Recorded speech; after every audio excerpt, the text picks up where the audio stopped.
This is the beginning of a series of lectures that study the xv6 operating system. In this lecture, we are going to cover the background that is needed to understand xv6.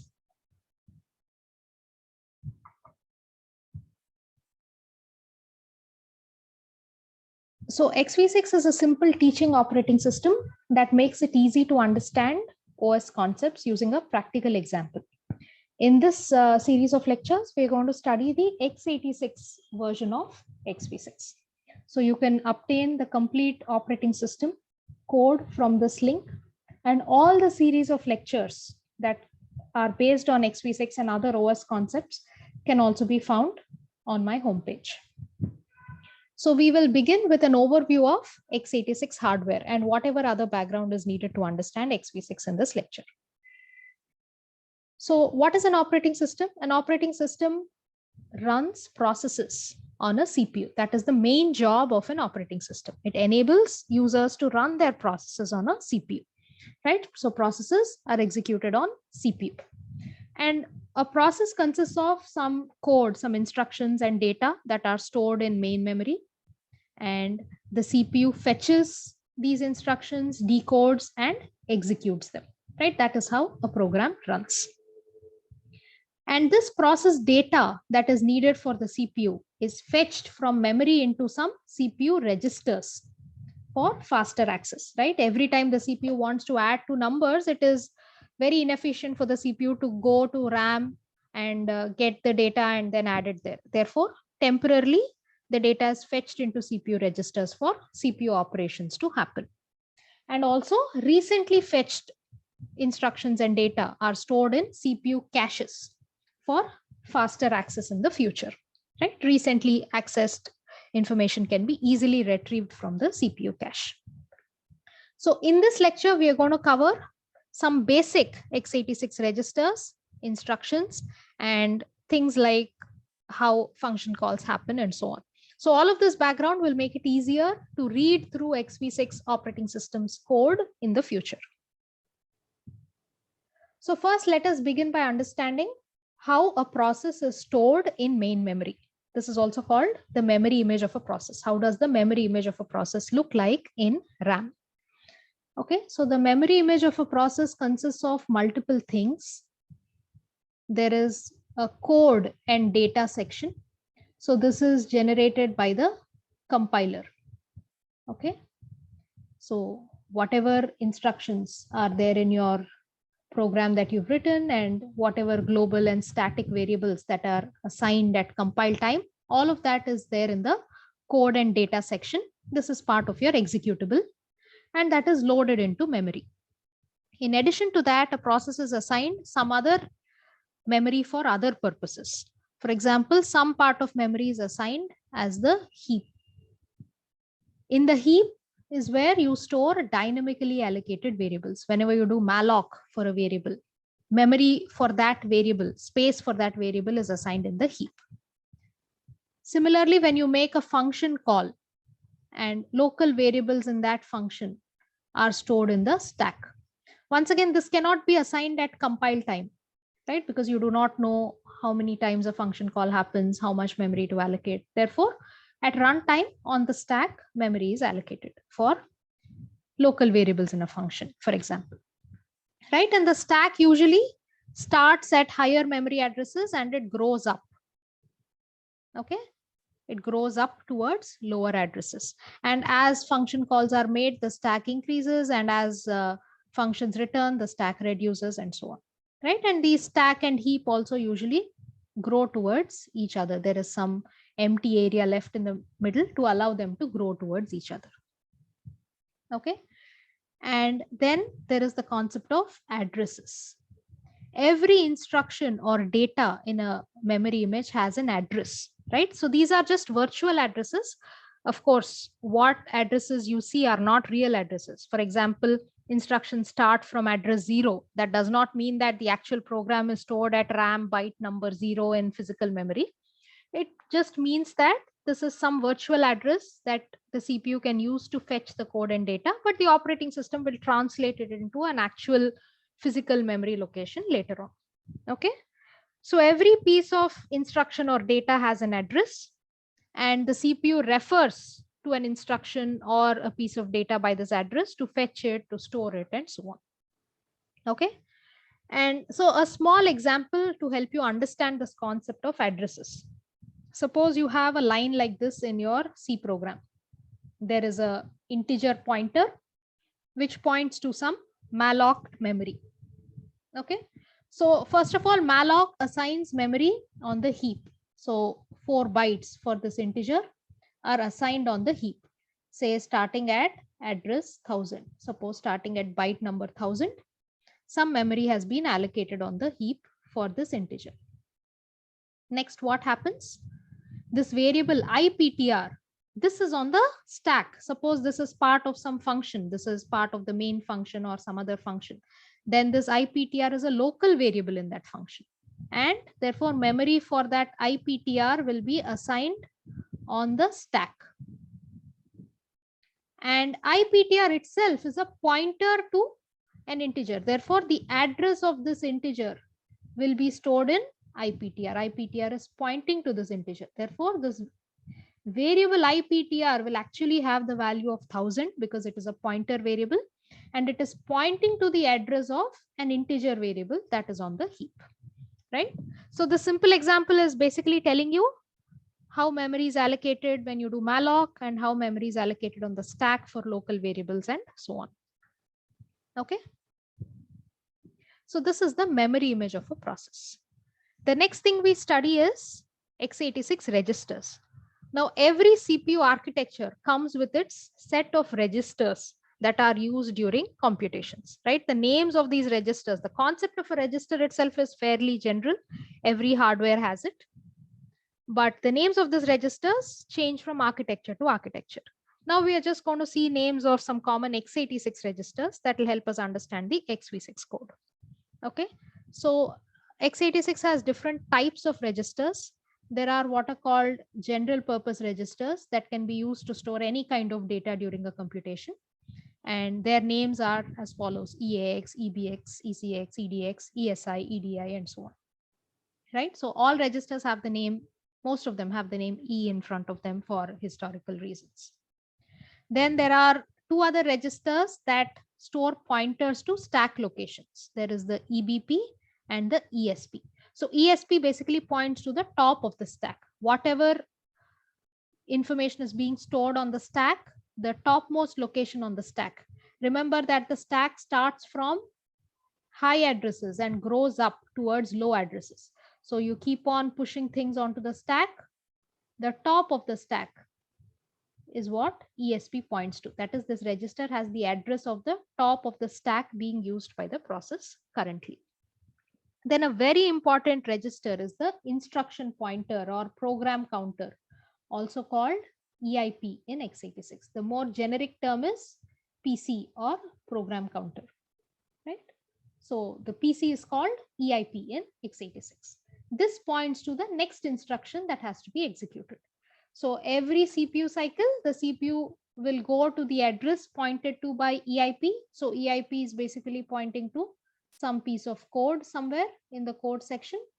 CPU will go to the address pointed to by EIP, fetch the instruction and execute it. And of course, EIP is also incremented, updated in the process.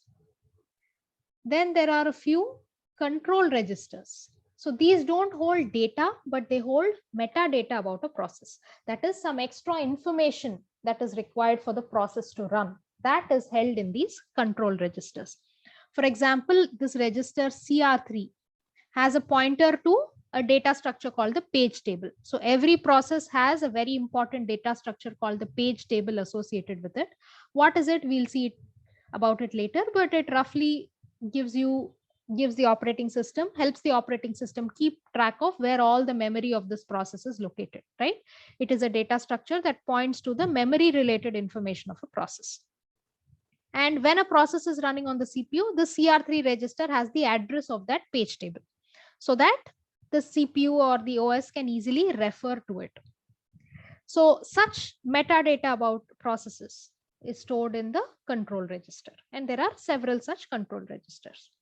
And there are also a few other things called segment registers, which store information about the segments of a process. This is once again related to the memory of a process, but we will not cover this in much detail. So these are examples of common x86 registers. You can keep referring back to this as you read xv6 code.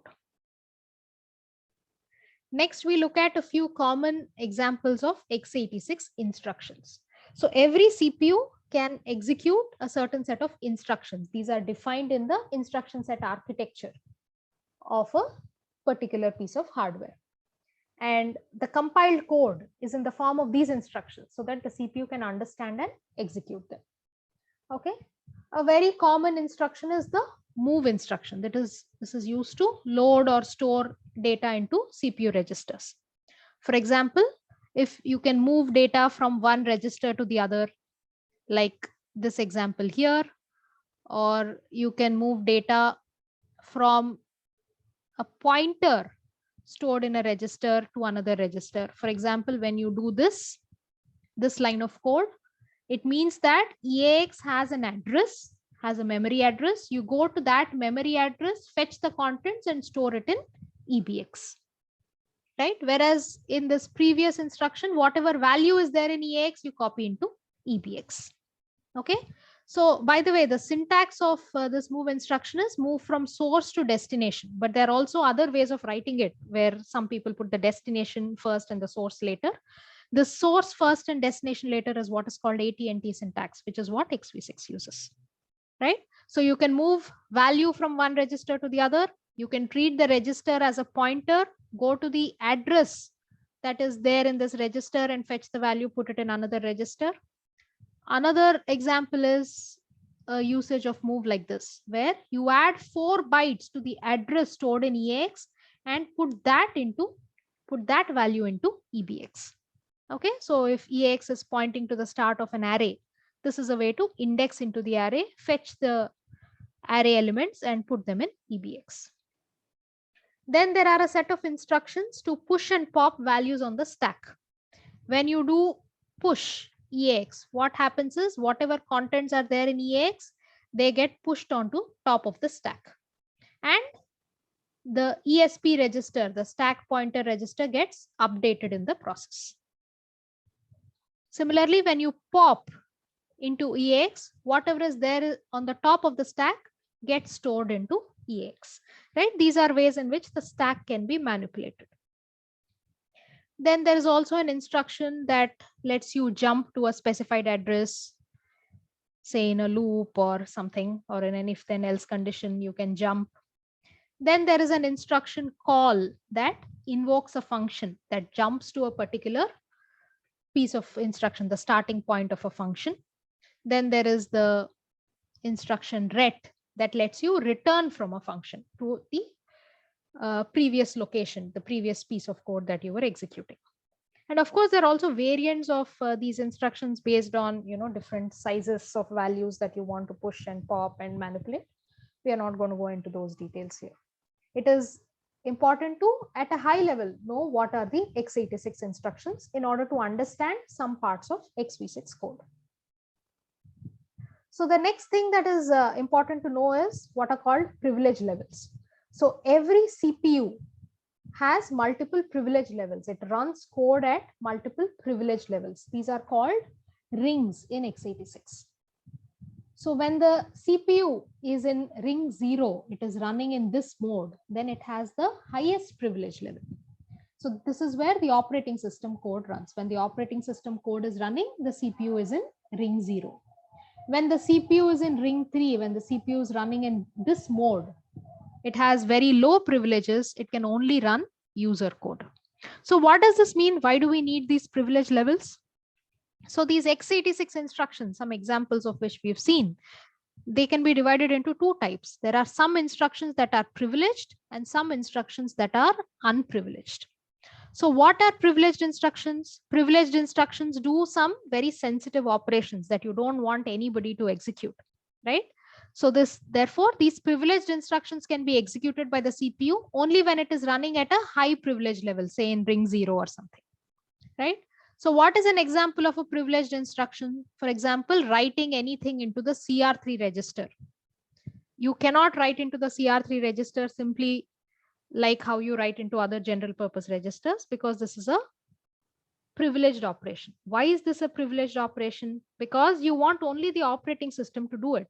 Recall that the CR3 register has the address of a page table, and page table is very important. It has all information about where the memory of a process is located. So you don't want one user to go write random values into the CR3 register and mess with the memory of some other process and so on, right?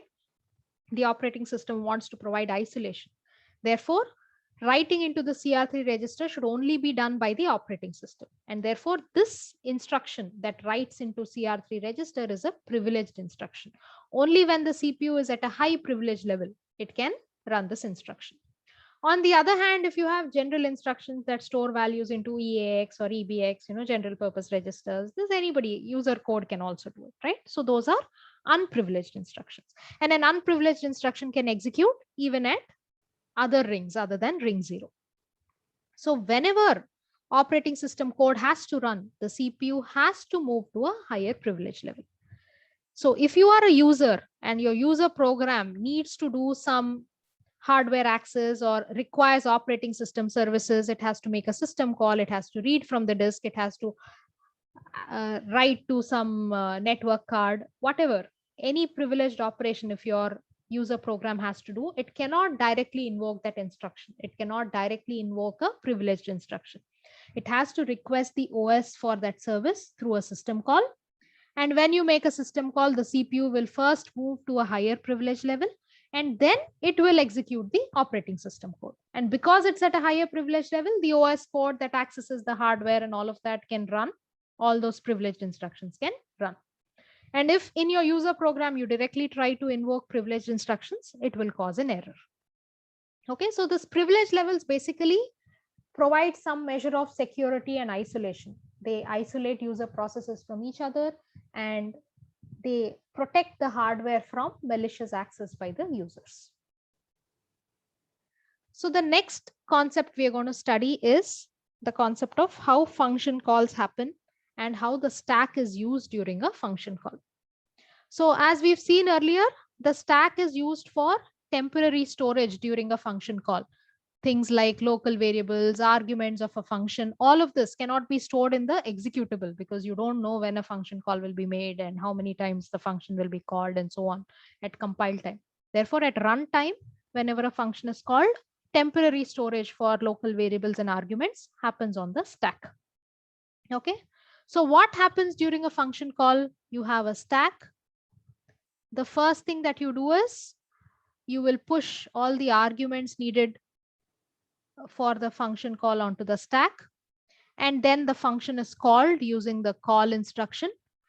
What this call instruction does is it will push the return address onto the stack, right? It pushes the return address onto the stack. So your EIP was pointing to some code. Now the EIP will point to the function's code. Okay, the EIP was pointing to the function invocation. Now it will actually point to the function code, right? You jump to a new location in the program. And therefore your old location address, the return address, is pushed onto the stack. Now you go to the function code. Then what do? Whatever local variables are needed for the function, they are all allocated on the stack. Whatever other state the function needs to store, it's there on the stack. And then you run the function code. And once you run the function code, then once again you return back. You pop all these things back. You use the return address and you return back to the old location on your code, right? So in this way, a stack is useful for temporary storage during a function call. Okay.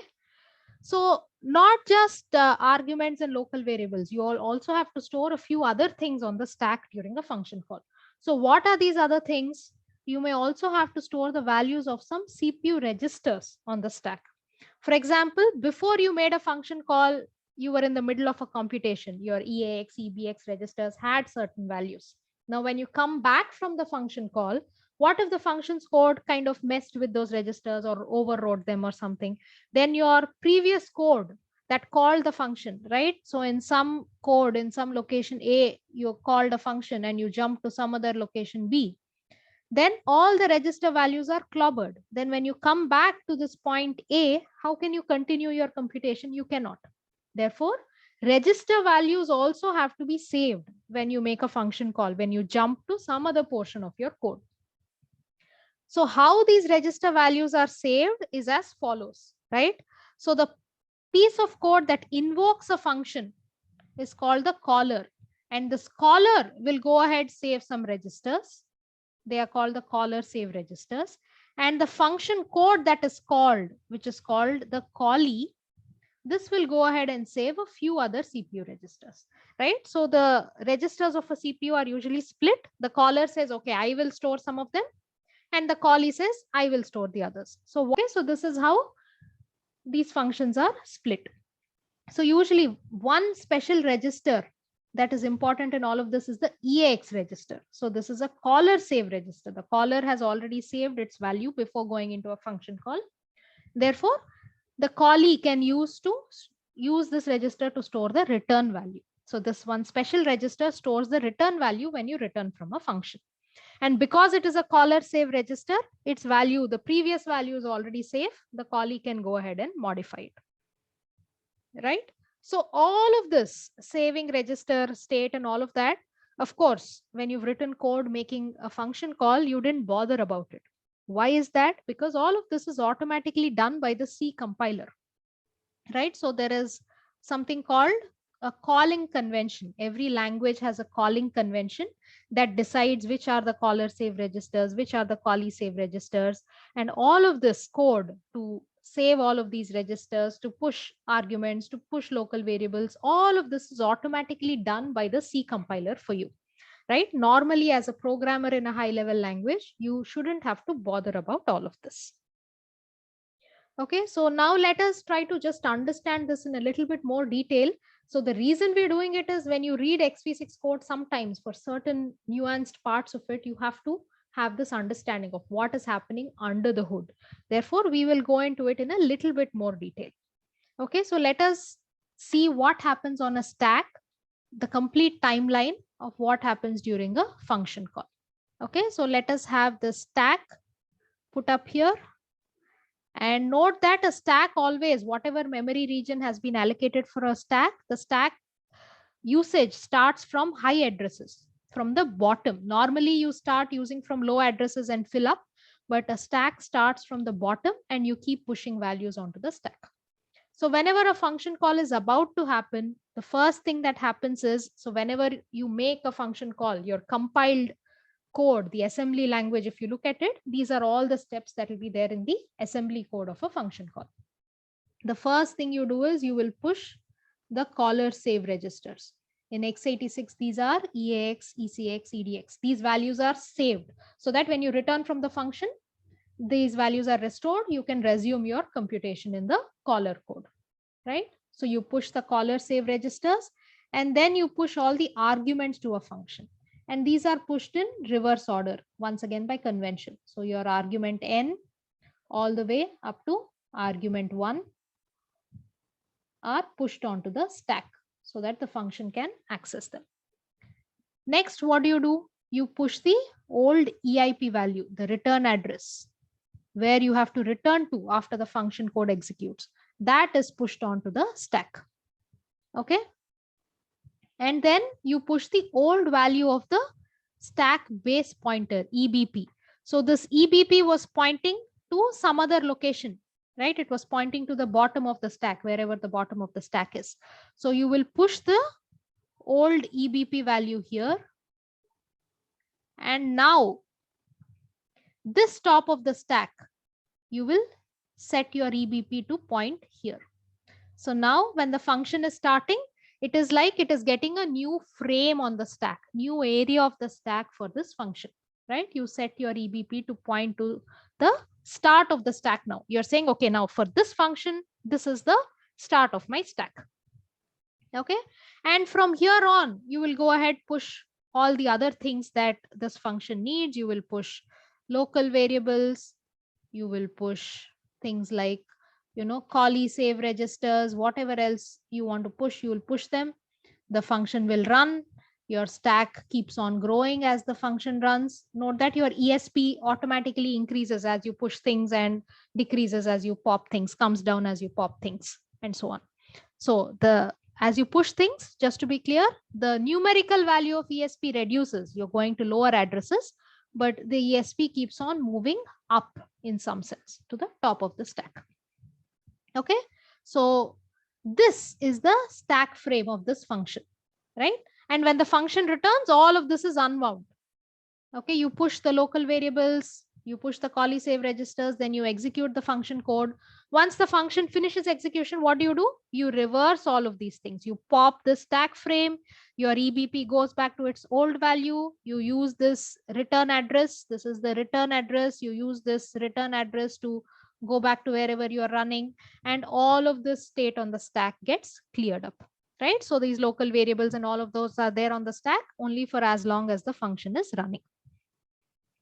So this is how a stack looks during a function call. And note that why do we have this base pointer? So this EBP stores the address of the base of a stack frame in a function call, so that if you look under the EBP, you can find all the things like arguments of a function call and so on, right? So these things are easily accessible from the base of the stack pointer, base of the stack frame. Okay, so this knowledge is slightly useful to read some subtle parts of xv6. So as I was saying, why do we need all this xv6 background? So most of xv6 is written in a high level language. It is written in C.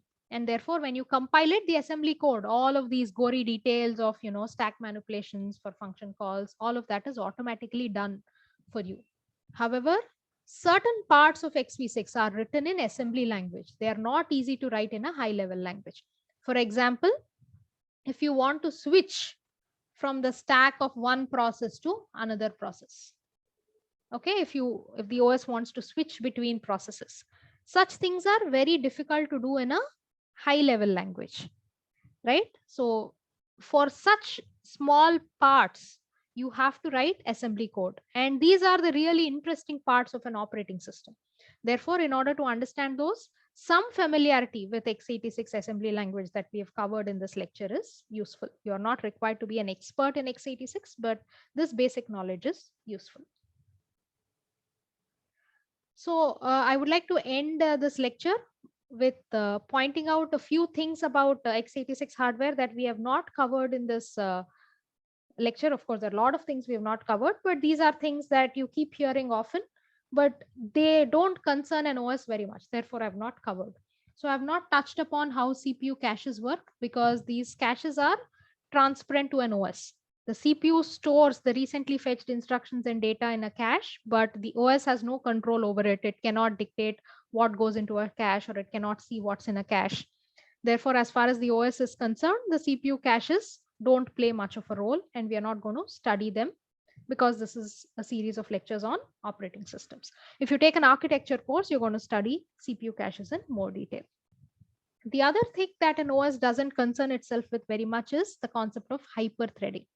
So hyperthreading is this concept where a CPU core can run actually multiple processes concurrently in different hyperthreads.